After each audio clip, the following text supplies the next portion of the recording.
This week and last week, we have been reading books by that famous author illustrator whose name is Ezra Jack Keats. Last week, we read Pet Show. Yesterday, we read Whistle for Willie. Today, I have a new Ezra Jack Keats book, and it's perfect because what's the weather like outside? Cold and snowy. This book is called The Snowy Day. Show before. And this is, guess who this is? It's Peter as a little boy. This is The Snowy Day by Ezra Jack Keats. I'll show you. My turn. Here's the end pages. They have colorful snowflakes all over them. Ooh, too many voices right now. That's one.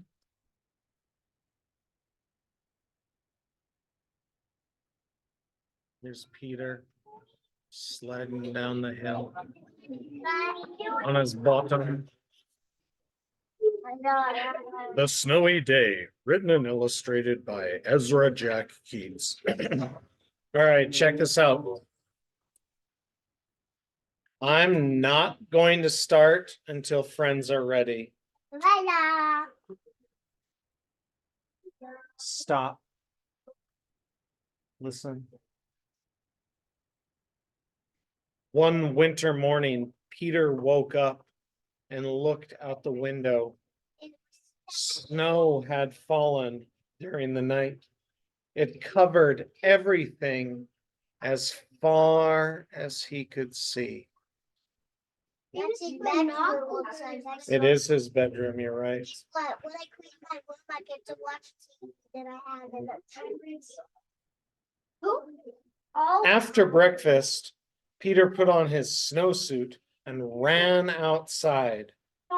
The snow was piled up very high along the street to make a path for walking.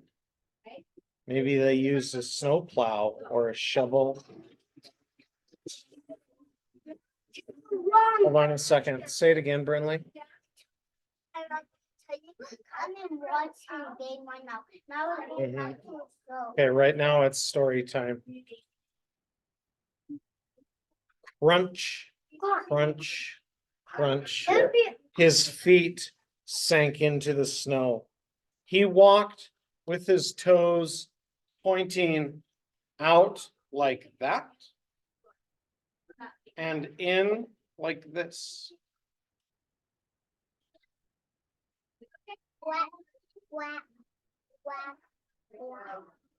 Making different types of footprints in the snow. Then he dragged his feet slowly to make more tracks, and he found something sticking out of the snow, and he used it to make a new track. Could it be? Yeah. How do you know? Maybe it's a piece of chalk. I heard you, Madeline. It was a stick. It was a stick that was just right for smacking a snow-covered tree. What will happen to the snow on that tree when he smacks it? It's gonna fall. Oh boy. I watched this. He's in for a surprise. Down fell the snow. Plop! On top of Peter's head. And he wiggled it up. Took it off. Look at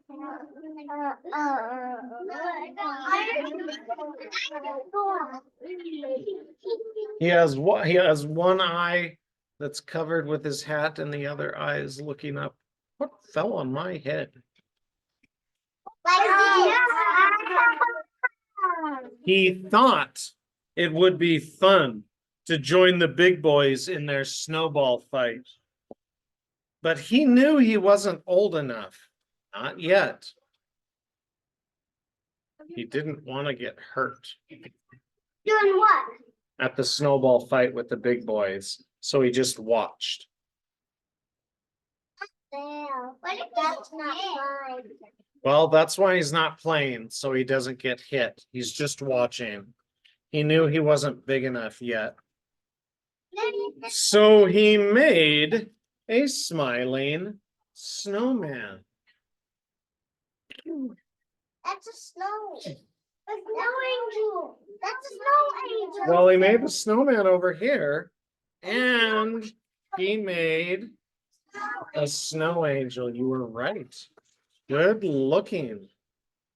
What's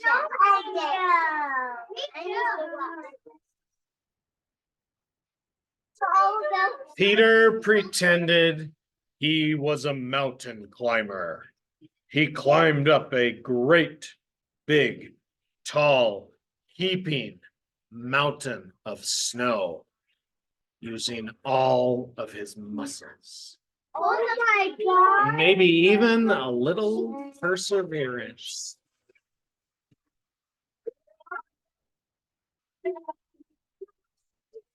And stop.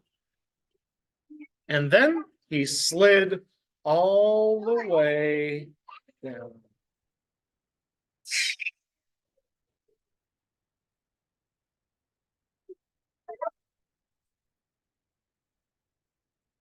Fun. It's fun going up and going down.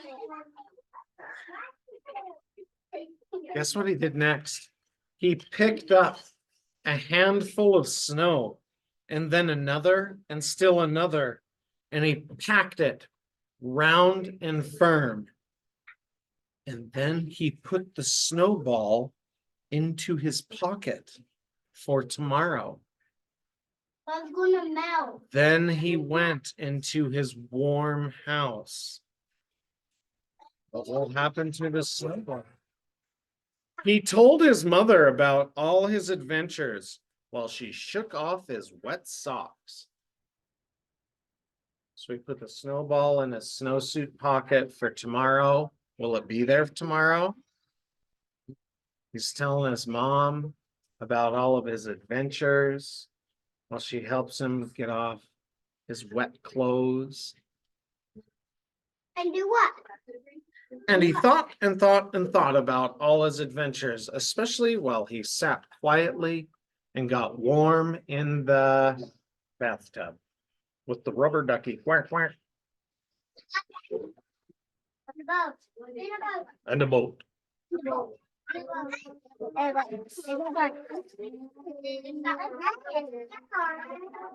Yeah. Now look. Before he got into bed, he looked in his snowsuit pocket. But the pocket was empty. The snowball wasn't there. And he felt very sad. It melted and he went to sleep for the night. Now look, this is an interesting illustration, this picture, because it looks like he's cuddling with the snowball in this picture in his bed, but he's not. It's just his sheets. But it kind of looks like he's cuddling with the snowball. Kind of interesting that Ezra Jack Keats drew it that way. And while he slept, he dreamed that the sun had melted all the snow away. And he was sad. But when he woke up, his dream was gone. The snow was still everywhere, and new snow was falling. New snow What would he do today? Again? Another day of adventures outside in the snow? Melting. I wonder if we're gonna have this much snow today. Check. Yeah. After breakfast, he called to his friend from across the hall in the apartment building, and they went out together into the deep, deep snow. Deep snow. Today, he's gonna have adventures with a friend. No, it's during the day now. He woke up after his dream and there was still snow and more new snow. He had breakfast and got up. Now he's gonna have new adventures with a friend. Here's the pages at the end, Okay. same as the front, and that is The Snowy Day, written and illustrated by Ezra Jack Keats, as read to you by Mr. Beam and his group of